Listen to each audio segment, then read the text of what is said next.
मेरे पत्रकार साथियों, मैं सबसे पहले तो अवधेश प्रसाद जी का आज जन्मदिन है, उनको बहुत बहुत शुभकामनाएं। वो और ऊंचाई पे जाएं, स्वस्थ बेहतर हो, स्वास्थ्य बेहतर हो, स्वस्थ रहें। देखिए, ये जाति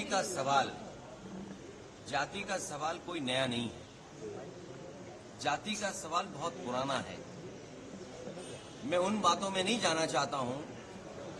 आप हमारे वो साथी हैं जो हर एक पे नजर रखते हैं, और एक समय ऐसा आया था उत्तर प्रदेश के सदन में जहां शूद्र को लेकर के बहुत सी चर्चा शुरू हो गई थी।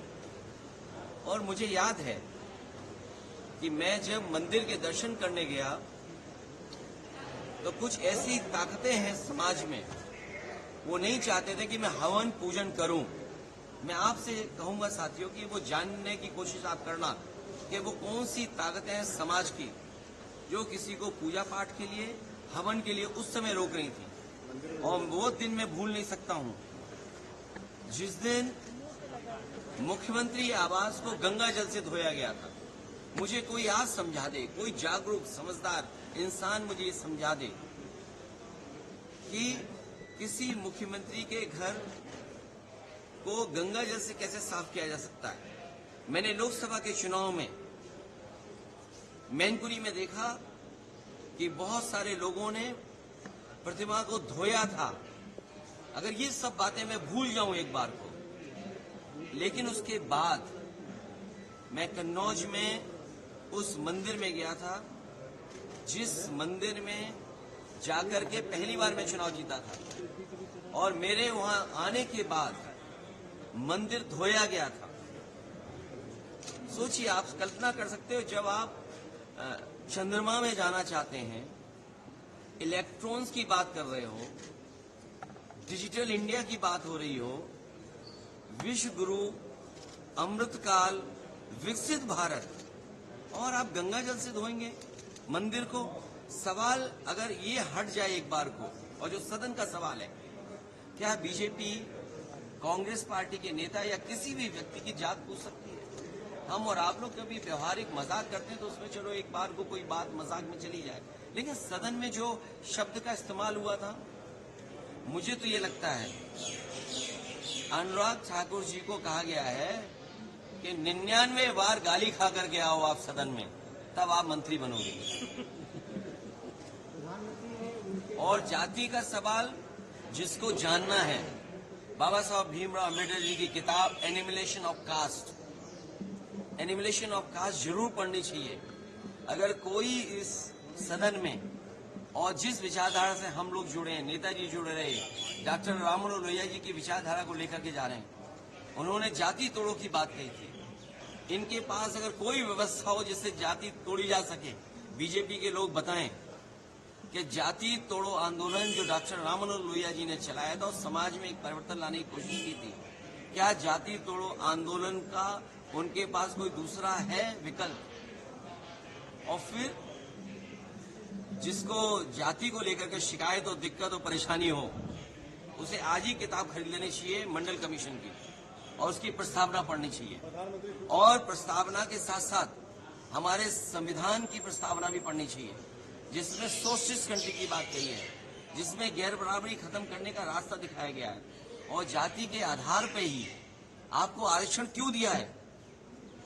आरक्षण इसीलिए दिया कि हम जाति के आधार पर हम गरीब हैं। तो अगर ये मांग हो रही है कि जाति जनगणना हो, तो कोई गलत नहीं है। हमारे बहुत सारे फैसले और बहुत सारी नीतियां तभी अच्छी बनेंगी जब जाति जनगणना हो जाए और समाज को ये पता लगे कौन कितनी आबादी का है, उसको उस हक और सम्मान के साथ उसको उसमें मिल जाए। और सबसे बड़ी बात है, भारतीय जनता पार्टी के लोग घबराए हुए पीडीए की लड़ाई से, ये पीडीए से घबराए हुए हैं, क्योंकि एनडीए को अगर किसी ने पटका है तो पीडीए ने पटका है। और जो लोग कहते थे एम बाई गठबंधन, एम बाई गठबंधन, हमारे पीडीए ने एम बाई को हराने का काम किया है। इसका जवाब उनके पास नहीं है। सब प्रधानमंत्री जो अपलोड कर रहे हैं अनुराग ठाकुर के स्टेटमेंट को, उसमें कुछ है? उनके लिए कहा है कि वो 99 बार इस तरह का कहें सदन में, तब वो मंत्री बनेंगे। Sir, anti-conversion. Sir, anti-conversion. अब मैं पत्रकार साथियों से हाथ जोड़ूंगा।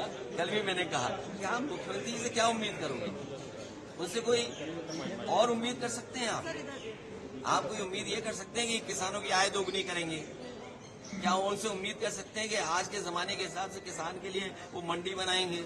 जितने बड़े पैमाने पर नौजवान बेरोजगार हैं, क्या उनको नौकरी देने का बात कहेंगे? अरे जिन्होंने बिजली को महंगा कर दिया हो, बिजली के कारखाने पूरे न किए हो, उत्तर प्रदेश को बर्बाद कर दिया हो, और उनसे क्या उम्मीद करोगे? क्योंकि वो ध्यान हटाना चाहते हैं, कभी तख्ती लगवाते फिर रहे हैं, कभी फिर वो ऐसे कानून ला रहे हैं। अरे छुआछूत के खिलाफ भी कोई काम करेंगे। और फिर सरकार, ये जानते हैं आप, अगर इंटर कास्ट शादी करते हैं तो आपको मदद करती है सरकार। आप इंटर रिलीजन करते हैं तो यूपी की सरकार मदद करती थी। तो इसी सरकार से पूछो कि पिछले 6 साल से जो पॉलिसी बनी हुई थी कि इंटर कास्ट, इंटर रिलीजन शादी में सरकार मदद करेगी, तो ये बताएं कि सरकार मदद करेगी कि वो भी खत्म कर दिया कानून? तो ये केवल योगी आदित्यनाथ जी ने कहा कि आप चर्चा को गच्छा दे दिया। अरे भाई, दिल्ली वालों ने लखनऊ वालों को गच्छा दिया और लखनऊ वालों ने दिल्ली वालों को गच्छा दिया, और उसके लिए सब सर एक दूसरे से मार रहे हैं कि आखिर गच्छा किसने किसको दिया। चलिए आइए सर, एक फोटो अवधेश अब किन के साथ? अरे आइए इधर आइए, इधर आइए, इधर आइए, इस तरफ आइए, ऊपर ऊपर। Okay, better.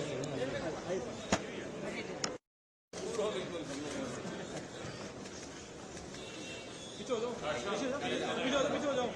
Sir sir.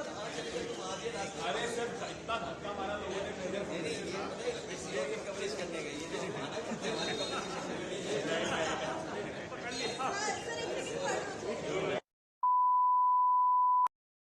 It's tragic that such a calamity has happened.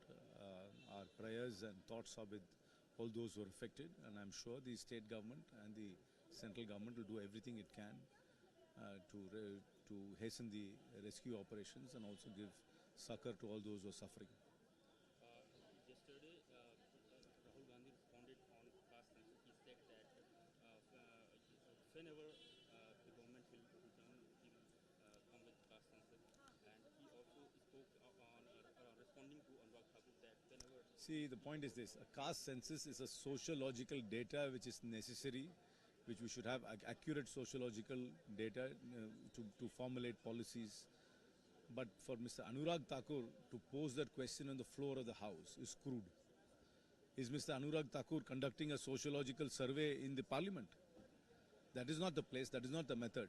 There is what the Congress party and Mr. Rahul Gandhi are proposing is data collection in a scientific manner, so that policies of the government of India can be formulated in such a way there is egalitarian growth and there are no sociological groups which are left behind or disadvantaged. That's a sociological data gathering.